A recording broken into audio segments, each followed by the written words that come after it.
विधान परिषदेच्या 17 जागा, पण महायुतीचे तब्बल 18 दावेदार.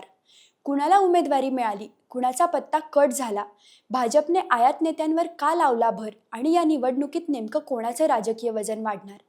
महाराष्ट्राच्या राजकारणात सध्या याच चर्चांना उधाण आलं आहे. नमस्कार, मी तन्वी ढोंसळे आणि तुम्ही पाहत आहात सत्ता मंच. महाराष्ट्रातील स्थानिक स्वराज्य संस्था मतदारसंघांच्या विधान परिषद निवडणुकीची रणधुमाळी आता निर्णायक टप्प्यात पोहोचली आहे. गेल्या काही वर्षांपासून रखडलेल्या या निवडणुकांसाठी अखेर महायुतीने आपलं अंतिम जागा वाटप जाहीर केलं असून त्यानंतर राज्याच्या राजकारणात नव्या चर्चांना सुरुवात झाली आहे. विशेष म्हणजे विधान परिषदेच्या 17 जागांसाठी निवडणूक होत असली तरी महायुतीमध्ये तब्बल 18 इच्छुक नेते मैदानात असल्याची चर्चा अनेक दिवसांपासून सुरू होती. त्यामुळे उमेदवारी कोणाला मिळणार आणि कोणाचा पत्ता कट होणार याकडे सगळ्यांचं लक्ष लागलं होतं. आणि अखेर अनेक दिवसांच्या बैठका, रस्सीखेच, दावे प्रतिदावे, पक्षांतर्गत लॉबिंग आणि वरिष्ठ नेत्यांच्या चर्चांनंतर महायुतीचा अंतिम फॉर्म्युला समोर आला आहे. महायुतीमध्ये भाजपच्या वाट्याला 11 जागा, शिवसेनेच्या वाट्याला 4 जागा आणि राष्ट्रवादी काँग्रेस, अजित पवार गटाच्या वाट्याला 2 जागा देण्यात आल्या आहेत. म्हणजेच एकूण 17 जागांवर महायुतीचे उमेदवार निवडणूक लढवणार आहेत. आता सर्वात आधी पाहूया भाजपची यादी. भाजपने तब्बल 11 उमेदवार जाहीर केले आहेत. या यादीमध्ये काही नावं अपेक्षित होती तर काही नावांनी अनेकांना आश्चर्याचा धक्का दिला आहे. जळगाव मतदारसंघातून नंदकिशोर महाजन यांना उमेदवारी देण्यात आली आहे. छत्रपती संभाजीनगर जालना मतदारसंघातून सुहास शिरसट यांना संधी देण्यात आली आहे. धाराशिव बीड लातूर मतदारसंघातून बसवराज पाटील यांच्यावर विश्वास दाखवण्यात आला आहे. नांदेडमधून अमरनाथ राजूरकर यांना उमेदवारी मिळाली आहे. अमरावतीतून प्रवीण पोटे पाटील यांना संधी देण्यात आली आहे.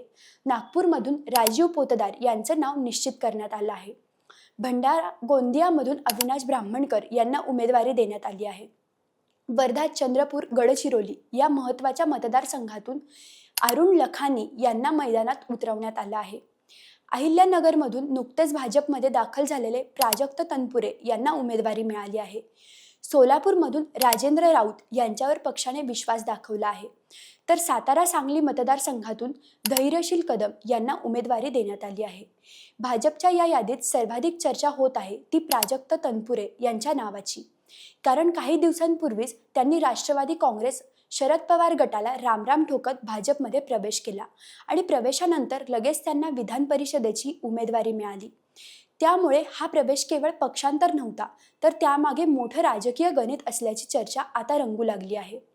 याशिवाय भाजपच्या 11 पैकी तब्बल 6 उमेदवार हे पूर्वी काँग्रेस, राष्ट्रवादी किंवा शिवसेनेशी संबंधित असल्याचं सांगितलं जात आहे. म्हणजे भाजपने पुन्हा एकदा आयात नेत्यांवर विश्वास दाखवला आहे. यातून भाजपचा एक स्पष्ट संदेश दिसून येतो.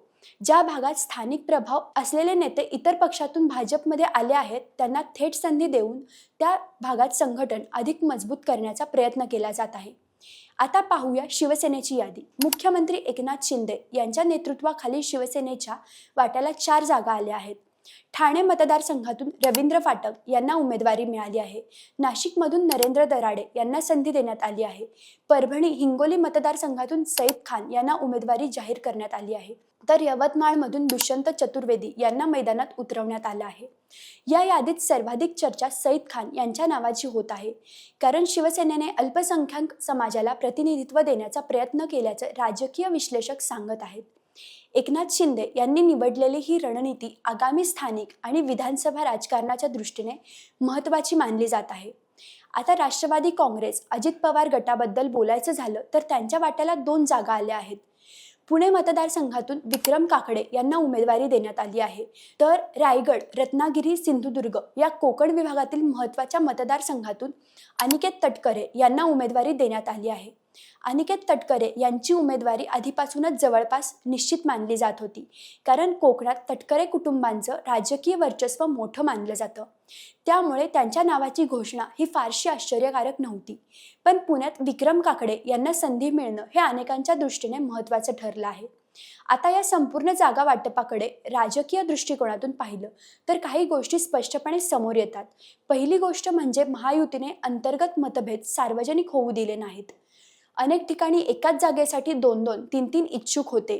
काही ठिकाणी स्थानिक नेत्यांनी थेट दबाव तंत्र वापरल्याची चर्चा होती. मात्र अखेरीस वरिष्ठ नेतृत्वाने हस्तक्षेप करून अंतिम यादी निश्चित केली. दुसरी महत्त्वाची गोष्ट म्हणजे भाजपने सर्वाधिक जागा स्वतःकडे ठेवत महायुतीतील मोठा भाऊ असल्याचं पुन्हा एकदा दाखवून दिलं.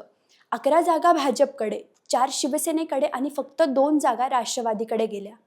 या आकड्यांमधून महायुतीतील सध्याचे राजकीय संतुलन स्पष्टपणे दिसून येतं. तिसरी महत्त्वाची गोष्ट म्हणजे पक्षांतर करून आलेल्या नेत्यांना लगेच संधी देण्यात आली आहे. प्राजक्त तनपुरे हे त्याचं सर्वात मोठं उदाहरण मानलं जात आहे. त्यामुळे भविष्यात इतर पक्षातील नेत्यांसाठी हा एक राजकीय संदेश मानला जातो आहे. आता या निवडणुकीचे वेळापत्रकही जाणून घेणं महत्त्वाचं आहे.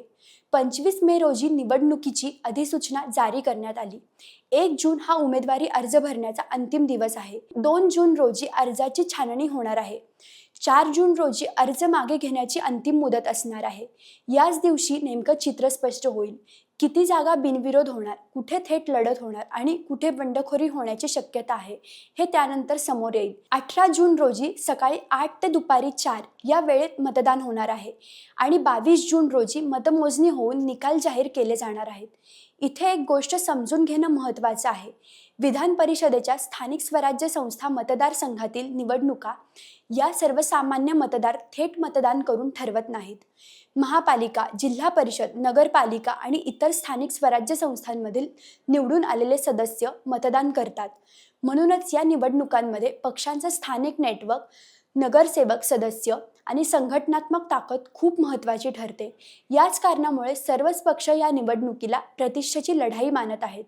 विशेषतः आगामी महापालिका निवडणुका, स्थानिक स्वराज्य संस्था निवडणुका आणि पुढील विधानसभा निवडणुका लक्षात घेता ही निवडणूक अनेकांसाठी सेमीफायनल म्हणूनही पाहिली जात आहे. आता सर्वांचं लक्ष 4 जूनकडे लागलं आहे, कारण अर्ज माघारीनंतर अंतिम चित्र स्पष्ट होईल.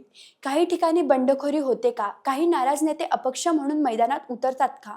महायुती आणि महाविकास आघाडी यांच्यात थेट संघर्ष कुठे रंगतो? आणि सर्वात महत्त्वाचं म्हणजे 17 जागांपैकी किती जागा बिनविरोध होतात? याची उत्तरे पुढच्या काही दिवसात मिळणार आहेत. पण सध्या तरी एक गोष्ट स्पष्ट आहे, महायुतीने आपलं जागा वाटप पूर्ण केलं आहे. उमेदवार जाहीर केले आहेत आणि आता खरी परीक्षा मतदानाच्या मैदानात होणार आहे. महाराष्ट्राच्या राजकारणात पुढचे काही दिवस अत्यंत महत्त्वाचे असणार आहेत. 22 जूनला येणारा निकाल केवळ विधान परिषदेच्या जागा कोण जिंकणार हेच ठरवणार नाही, तर राज्यातील राजकीय पक्षांची स्थानिक पातळीवरील ताकद नेमकी किती आहे याचंही चित्र स्पष्ट करणार आहे. तर मंडळी, अशाच नाविन्यपूर्ण माहितीसाठी सत्ता मंच या चॅनलला सबस्क्राईब करा आणि सत्ता मंच या इन्स्टा पेजला फॉलो करायला विसरू नका.